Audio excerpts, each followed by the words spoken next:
Assalamualaikum warahmatullahi wabarakatuh. Perkenalkan, nama saya Diki Bahtiar Rahman dengan NIM 201130187. Saya akan menerangkan tentang teori dan prinsip investasi.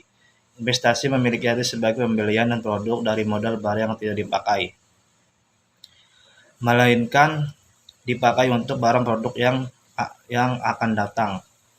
Investasi pun bisa dikatakan sebagai suatu penundaan pemakaian dana saat ini untuk perekonomian di masa depan. Dengan berinvestasi, kita mengharapkan keuntungan perekonomian di masa yang akan datang. Investasi tidak hanya dalam bentuk fisik tetapi dalam bentuk non-fisik juga. Investasi bisa dilakukan jika masyarakat tidak menggunakan seluruh pendapatnya. Investasi sangat penting untuk pembangunan dan pertumbuhan dalam perekonomian. Pada umumnya, setiap orang yang melakukan investasi mempunyai tujuan yang jelas, yaitu agar kita dapat menghasilkan sejumlah uang menurut Tandelilin. Ada beberapa alasan mengapa seseorang menjalankan investasi, di antaranya satu, untuk menghasilkan perekonomian yang lebih baik.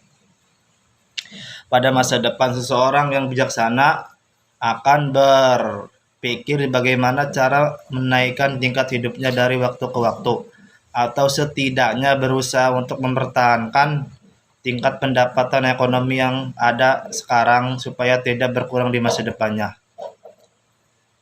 2. Mengurangi risiko inflasi. Dengan kita menjalankan investasi di dalam perusahaan atau objek lain, kita bisa menghindarkan risiko penurunan nilai kekayaan atau hak milik sebab adanya pengaruh inflasi. 3. Dorongan menghemat pajak. Berbagai negara di penjuru dunia sudah menjalankan kebijakan yang bersifat mendorong tumbuhnya investasi pada masyarakat melalui bantuan fasilitas perpajakan kepada masyarakat yang menjalankan investasi pada bidang-bidang usaha tertentu. Bentuk usaha dan kerjasama investasi. Investasi adalah proses pengelolaan dana atau menanamkan dana atau modal di masa sekarang dengan harapan akan menerima sejumlah aliran pembayaran yang menguntungkan di kemudian hari. Dana yang kelola dengan cara membeli sekuritas atau aset keuangan, yaitu berupa saham, obligasi, atau derivatif seperti option dan futuris kontrak. Dalam investasi perlu adanya penanaman modal baik PMDN atau penanaman modal dalam negeri maupun PMA, penanaman modal asing. Dan PMDN dapat dilakukan dalam bentuk badan usaha yang berbentuk badan hukum, tidak berbadan hukum atau usaha perseorangan. Bentuk badan usaha berbadan hukum yaitu koperasi dan perseroan atau PT. Adapun badan usaha yang tidak berbadan hukum yaitu firma atau SIPI. Adapun bentuk kerjasama menurut Sornaraja, bentuk kerjasama yang utama khususnya untuk berupa joint venture atau production sharing agreement. Joint venture adalah kerjasama antara dua atau lebih kegiatan usaha untuk mencapai tujuan bisnis tertentu atau berpartisipasi pada proyek baru dengan menggunakan teknologi atau sumber daya yang dimiliki para pihak.